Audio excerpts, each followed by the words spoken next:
Hi friends, welcome back. तो अभी देखते हैं डिफेंस की latest news. India China Tejas programme, Arjun tank Indian engine, last S-400 by 2026। अच्छा, इंडिया चाइना तेजस प्रोग्राम में पता है मुझे क्या लगा कि इंडिया चाइना मिलके तेजस बना रहा है। मेरा वहीं पे मैं लगा ये क्या हुआ। मैंने कहा नहीं कुछ और होगा। चलो वीडियो शुरू करते हैं। वीडियो शुरू करने से पहले अगर आप चैनल पर नए हो और आपने अभी तक सब्सक्राइब नहीं किया तो जल्दी से पहले सब्सक्राइब के बटन और बेल आइकन को क्लिक कर लो ताकि आपको हमारे सारे न्यू वीडियोस के नोटिफिकेशन मिल जाएं जैसे हम अपलोड करें। अगर आपको वीडियो पसंद आता है प्लीज लाइक एंड शेयर। चलिए शुरू करते हैं। जय हिंद डिफेंस लवर्स। आज की टॉप हेडलाइंस कुछ इस प्रकार है। भारत ने मेन बैटल टैंक के लिए बनाया गया अपना पहला स्वदेशी इंजन का किया गर्मियों में सर्दियों का एग्जांपल नहीं, एलर्जी सीजन है। जिसको एलर्जीज हैं उनको पता होता है रशिया के राष्ट्रपति ने किन सीजन में एलर्जीज होती है। नरेंद्र मोदी को इलेक्शंस के बाद उनकी कंट्री को विजिट करने के लिए किया इनवाइट। वाह। 2004 में भारत और चीन के बीच हुआ था एलसी तेजस प्रोग्राम में संयुक्त रूप से काम करने वाला डिस्कशन। क्वाड्रा पोर्ट पर चीन और पाकिस्तान की मल्टी बिलियन डॉलर की सीपेक परियोजना पर हुआ हमला। बोले मिलके काम करने का तेजस इंडिया चाइना। ये क्या न्यूज टिपर से बताएंगे, फिर ध्यान से सुननी पड़ेगी। आज 20 मार्च को मैसूर में बीईएमएल की इंजन डिवीजन में मेन बैटल टैंक्स के लिए बनाए गए भारत के पहले स्वदेशी 1500 हॉर्स पावर वाले टैंक के बन गए ना इंजन की गई थी। और इस स्वदेशी इंजन की पहले टेस्ट फायरिंग के दौरान भारत के डिफेंस सेक्रेटरी श्री गिरिधर अरमाने जी भी मौजूद थे। और टैंक से शुरू किया, देखो सब बनेंगे। अभी इंजन कहीं और जा रहे थे। जो इंजन है तो ये दुनिया भर के सबसे एडवांस्ड इंजन्स के बराबर खड़ा होता है। ये जो परियोजना है ये अगस्त 2020 में शुरू की गई थी और इसे 2025 के मध्य तक कंप्लीट कर लिया जाएगा। और आपको बता दें कि जो स्वदेशी इंजन है ये अर्जुन टैंक के एडवांस वर्जन अर्जुन मार्क 1 को पावर देने के लिए मुख्य रूप से इस्तेमाल होगा। बाकी अगर बात करें इस इंजन के कुछ एडवांस फीचर्स की तो उसमें CRDI फ्यूल इंजेक्शन सिस्टम के साथ इलेक्ट्रॉनिक कंट्रोल सिस्टम दिया गया है। इसके अलावा self air filter cleaning, electronic warning control, high power to weight ratio इसे बनाया गया है एक्सट्रीम कंडीशंस में ऑपरेट करने के लिए। इसे 5000 मीटर के हाई एल्टीट्यूड रीजन्स में भी ऑपरेट किया जा सकेगा।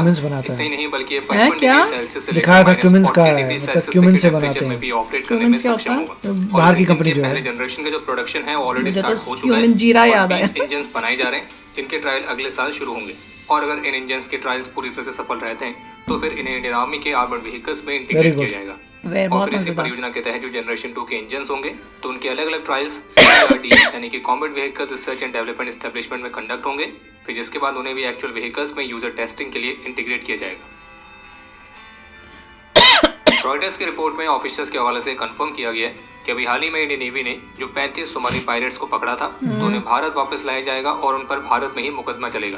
बाकी जो पायरेट्स हैं शनिवार को भारत पहुंचेंगे और उन्हें भारत की लॉ इन्फोर्समेंट एजेंसीज को हैंडओवर किया जाएगा।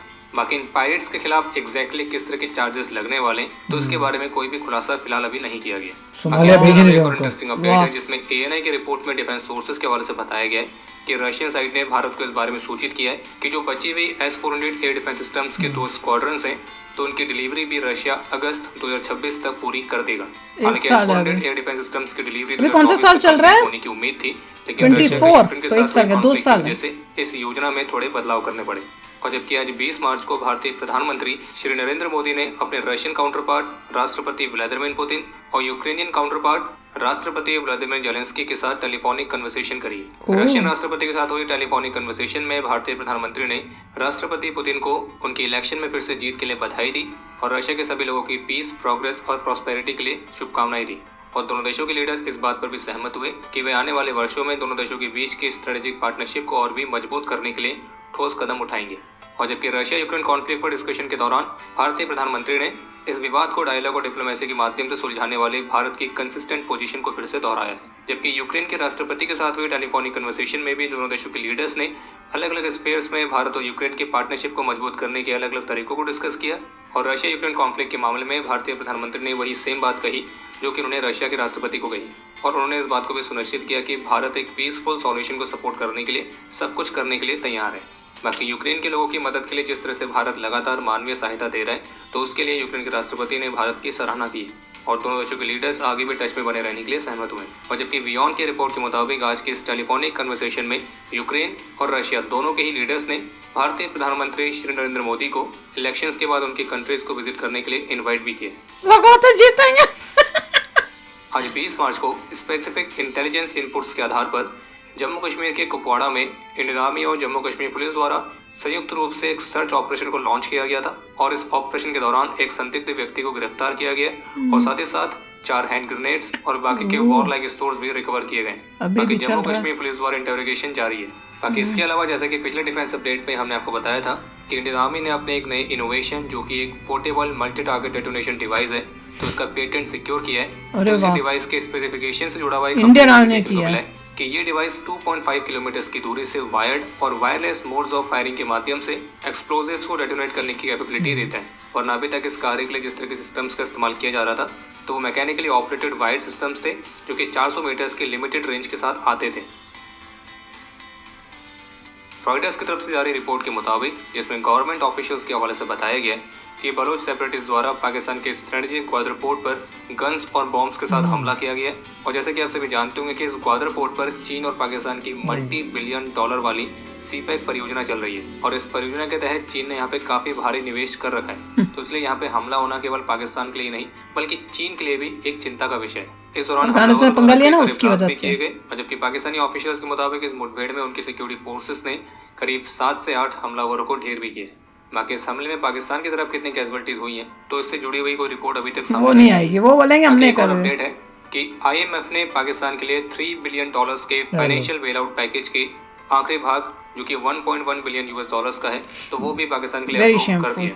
बाकी वो बात अलग है कि IMF द्वारा अप्रूव किए गए जो पैकेज है ये पाकिस्तान जहाँ खर्च करने वाला है तो उससे पाकिस्तान के लोगों का तो कोई फायदा नहीं होता है। हाँ वो बात अलग है कि पाकिस्तानी मिलिट्री के जो टॉप ब्रास है उनका फायदा तो जरूर है। ऐसी देता जा रहा है। समय में सोशल मीडिया पर फ्लाइट इंटरनेशनल मैगजीन में पब्लिश हुआ 2004 का आर्टिकल एक बार फिर से चर्चा का विषय बना हुआ है।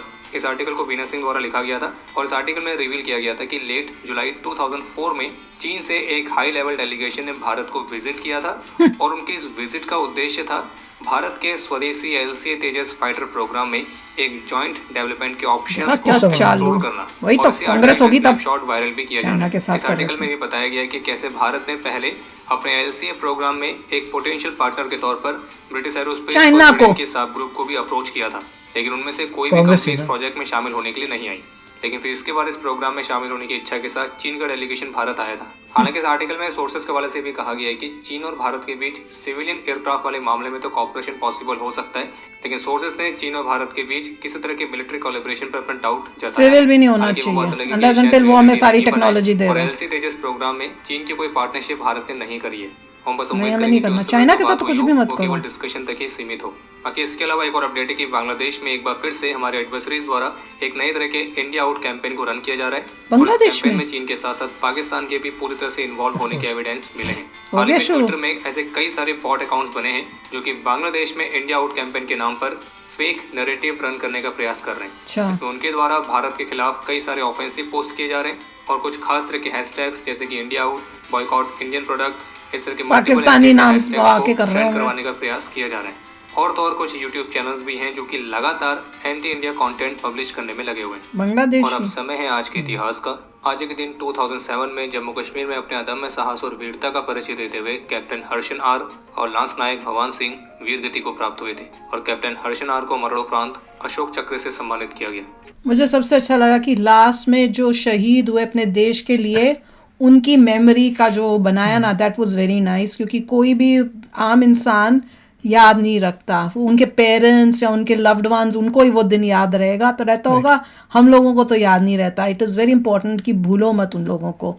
और जैसे बता रहे थे चाइना वाला कि 2004 में जी मिलके कुछ करेंगे और वो खास इंटरेस्ट शो करेंगे, वो तो नॉलेज लेंगे, कल को वो सारी हमारी टेक्नोलॉजी का उनको सब पता होगा, जब वॉर होएगी हमारे साथ उनको तो सब पता होगा। क्या बेकार की बात, आगे बढ़ चुके थे वो तो देखने आए होंगे कर क्या रहे हैं, करने की ये लोग कहां तक पहुंचे हैं, थोड़ा नॉलेज गेन कर ले, आसपास थोड़ा आइडिया लगा तो ये देख रहे होंगे हमारा एनिमी कहां तक पहुंचा है, उसके लिए कोलैबोरेट करके देखते हैं उसकी टेक्नोलॉजी। पर कांग्रेस यहाँ उस टाइम इतने बेवकूफ थे कि चाइना के साथ कर रहे हैं जो सबसे बड़ा, चाइना ने मना कर दिया हो गया काम।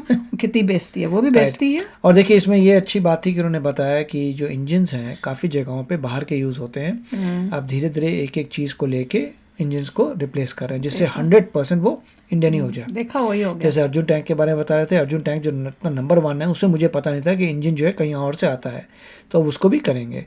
तो क्योंकि इतने समय से कांग्रेस ने भट्टा बिठा रहा था देश का, ऐसा नज़र आ रहा है। और अब जो है बहुत ही कोशिश करी है गवर्नमेंट कि हर चीज़ 100% इंडिया की ही हो।